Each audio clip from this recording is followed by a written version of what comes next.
नमस्कार दोस्तों, बहुत बहुत स्वागत है आप सभी का अपने इस परिवार में। मैं मोहित शर्मा लेकर आया हूं एक बेहतरीन शेयर आपके समक्ष में।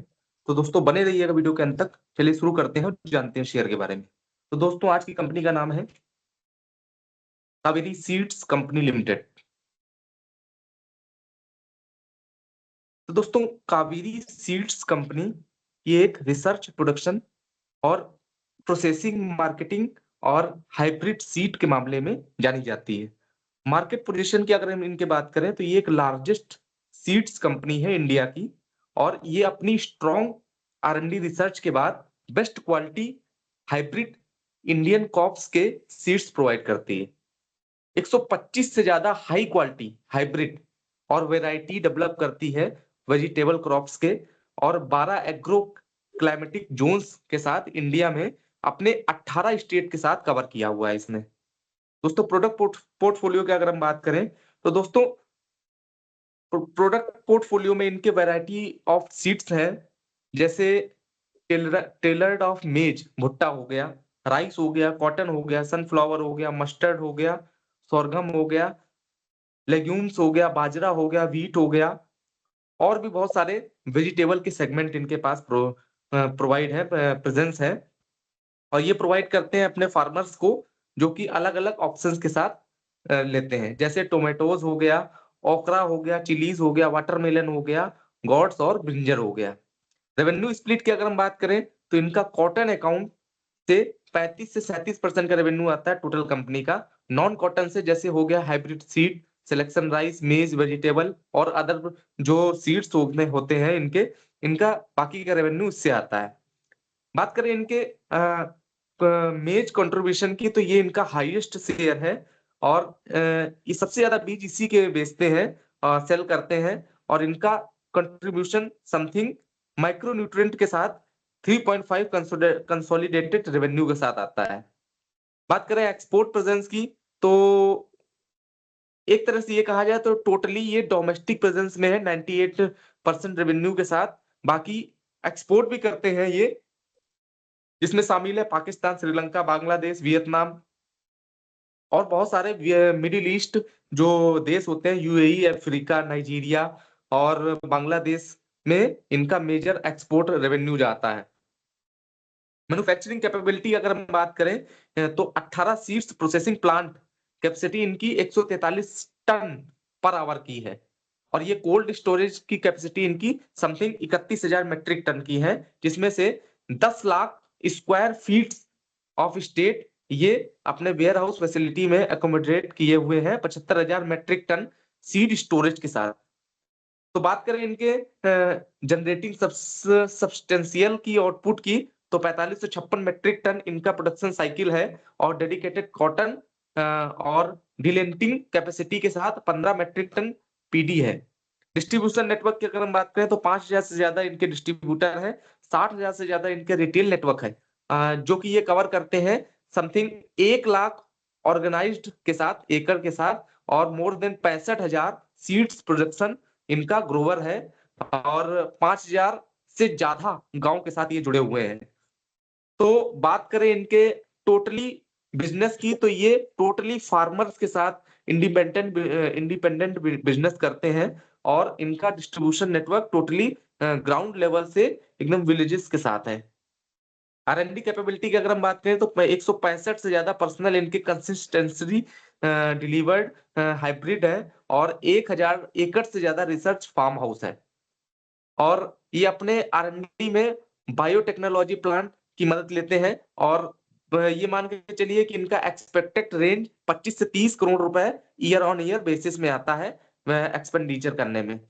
इनकम टैक्स डिस्प्यूट की अगर हम बात करें तो 30 सितंबर 2022 में इन्होंने डिमांड नोटिस इनके पास आया था 73 करोड़ रुपए का इनकम टैक्स अथॉरिटी से। और मेनली ये बहुत ज्यादा एग्रीकल्चर इनकम क्लेम में ज्यादा डिपेंडेंट नहीं है। बस ये है कि बाई बैक इन्होंने कर लिया था बहुत अच्छी तरीके से। और चलिए जानते हैं इनके मार्केट कैप के बारे में। तो 4423 करोड़ रुपए की ये कंपनी है, मार्केट कैप इनका है। 860 रुपए प्राइस चल रहा है। स्टॉक पी की बात करें तो 14.8 है, बुक वैल्यू 301 रुपए की है। आरओसी की बात करें तो 21.8% का आरओसी है। आरओई 20.3% का है, फेस वैल्यू 2 की है। चार्ट देख लेते हैं तो 1 महीने में चार्ट कुछ इस तरीके का है, 6 महीने में कुछ इस तरीके का ग्रो कर रहा है, 1 साल में कुछ इस तरीके का ग्रो कर रहा है, 3 साल में इस तरीके का ग्रो कर रहा है, 5 साल में कुछ इस तरीके का ग्रो कर रहा है, वहीं 10 साल में भी अपने हाई ग्रोथ पे है, मैक्सिमम ये ग्रोइंग पे है। प्रोस की बात करें तो दोस्तों इन्होंने ऑलमोस्ट डेट को रिड्यूस किया है, कंपनी ऑलमोस्ट डेट फ्री है। और इसके बाद बात करें वर्किंग कैपिटल रिक्वायरमेंट की तो इन्होंने 126 दिन से 79 डेज का कर लिया है। सेल्स ग्रोथ थोड़ी सी पुअर है, ये मान के चलिए 7.24 पास्ट 5 साल में इन्होंने ग्रोथ की है। और टैक्स रेट इनका लो है। पेयर कंपैरिजन देख लेते हैं तो मिसलेनियस सेक्टर से ये आते हैं, जिसमें GMR airport, SJVN, Sagility India, RITES, Ratan India, CMS info, Equinox India और कावेरी सीड्स। इंडस्ट्री पी की बात करें तो दोस्तों 31.57 का इंडस्ट्री पी चल रहा है। सबसे बढ़िया बात यह है कि इन्होंने इनके पास डेट जीरो का है, यानी कि डेट फ्री कंपनी है टोटली। पी रेशियो 14.76 का है, आरओई 20.29 का है, आरओसी 21.76 का है। बात करें इनके सेल की तो 1181 करोड़ रुपए की इनकी सेल है, ऑपरेटिंग प्रॉफिट 290 करोड़ रुपए का है। नेट प्रॉफिट की बात करें तो 300 करोड़ रुपए का है। प्रॉफिट आफ्टर टैक्स 299 करोड़ रुपए का है। रिजर्व की बात करें तो 1537 करोड़ रुपए का इनका रिजर्व है। इबिट्टा 12.60 का है, पीजी रेशियो 2.09 का है। एफआईएस की स्टेक होल्डिंग 19.84% की है और डीआईएस की स्टेक होल्डिंग 3.77% की है। क्वार्टरली रिजल्ट देख लेते हैं तो दोस्तों सितंबर 2024 में 137 करोड़ रुपए का इन्होंने एक क्वार्टर का सेल दिया था, जिसमें ऑल ओवर देखा जाए तो प्रॉफिट लॉस इनका देखा जाए तो सेल इनकी मार्च 2013 में 711 करोड़ रुपए की थी, जो कि इंक्रीज करके 1182 करोड़ रुपए की इन्होंने कर ली है। एक्सपेंसेस की बात करें तो 892 करोड़ रुपए के इनके एक्सपेंस है। ऑपरेटिंग प्रॉफिट 290 करोड़ रुपए का है। नेट प्रॉफिट की बात करें तो 301 करोड़ रुपए का इनका नेट प्रॉफिट है। अभी लास्ट मार्च में 9% का डिविडेंड पे आउट किया था। तो ऑल ओवर देखा जाए तो इनकी कंपाउंडेड सेल्स ग्रोथ 10 साल में 1% की है, प्रॉफिट ग्रोथ 3% की है। Stock price CAGR last 1 year का 44% का है। आरओई की बात करें तो 10 साल में 21% की आरओई है। बैलेंस शीट देख लेते हैं तो रिजर्व मार्च 2013 में 331 करोड़ रुपए का था, जो कि सितंबर 2024 में 1538 करोड़ रुपए का कर लिया है। टोटल एसेट की बात करें तो मार्च 2013 में 868 करोड़ रुपए के एसेट थे, जो कि इंक्रीज होकर 2450 करोड़ रुपए के एसेट टिल सितंबर 2024 में कर लिए हैं। कैश फ्लो की बात करें तो नेट कैश फ्लो 3 करोड़ रुपए का है। ऑल ओवर रेशियो की बात करें तो डेब्टर डेज इनके मार्च 2013 में 35 दिन के थे, मार्च 2024 में 36 दिन के हैं। तो डेब्टर डेज अभी तो डेब्टर डेज का कोई यूज नहीं, क्योंकि चूंकि इनके पास डेट जीरो है। एवरेज आरओसी की बात करें तो 22% का एवरेज आरओसी है। शेयर होल्डिंग पैटर्न देख लेते हैं तो दोस्तों प्रोमोटर होल्डिंग इन्होंने 3% से इंक्रीज की है। दिसंबर 2021 में 57% की थी प्रोमोटर होल्डिंग, सितंबर 2024 में 60.50% की हो गई है। एफआईएस की स्टेक होल्डिंग 19.84% की है। डीआईएस की स्टेक होल्डिंग 3.77% की है। पब्लिक होल्डिंग 15.31% की है। अदर 0.58% का है। बात करें नंबर ऑफ शेयर होल्डर की तो 68,174 शेयर होल्डर से 56,652 शेयर होल्डर बचे हैं, क्योंकि इन्होंने अपनी 3% की प्रोमोटर होल्डिंग इंक्रीज की है।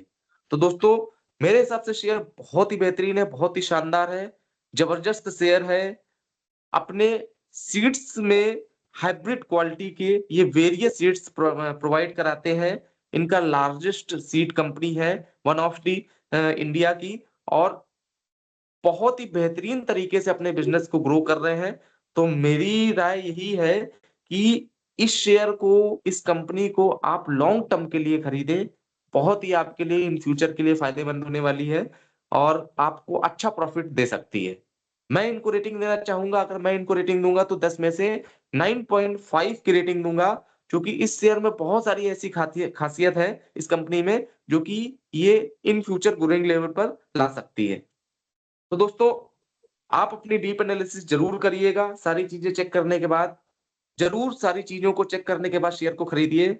शेयर की मार्केट पोजीशन देखिए, शेयर के फंडामेंटल देखिए और डीप एनालिसिस करने के बाद शेयर को जरूर खरीदें, जरूर से जरूर खरीदें, ये मेरी राय है। और बाकी शेयर के बारे में मैंने सारी जानकारी दे दी है।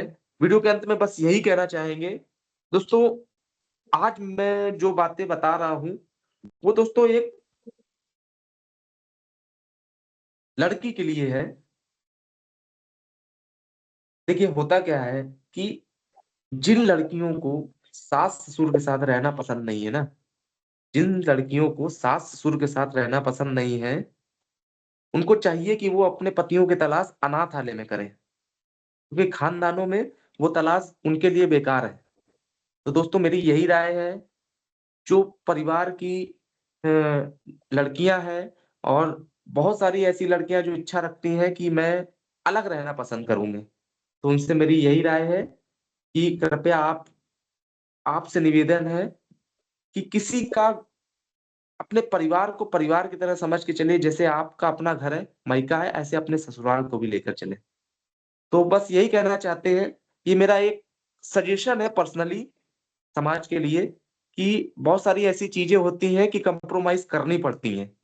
तो मैं यही कहना चाहता हूँ कि मिल-जुल के रहिए, प्यार से रहिए और मेरी बात कड़वी ज़रूर लगेगी, लेकिन जो सच्चाई है, वो सारी चीज़ें मैंने आपके सामने रखी हैं आज, जो मेरा मन कहता है।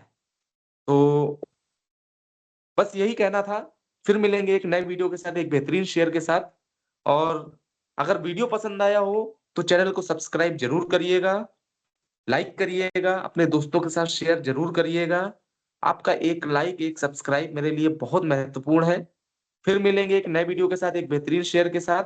आप और आप सभी का परिवार सुखी रहे, समृद्ध रहे, स्वस्थ रहे, यही मेरी कामना है और फिर मिलेंगे एक नए वीडियो के साथ, तब तक के लिए नमस्कार, धन्यवाद, जय हिंद, जय भारत, हर हर महादेव।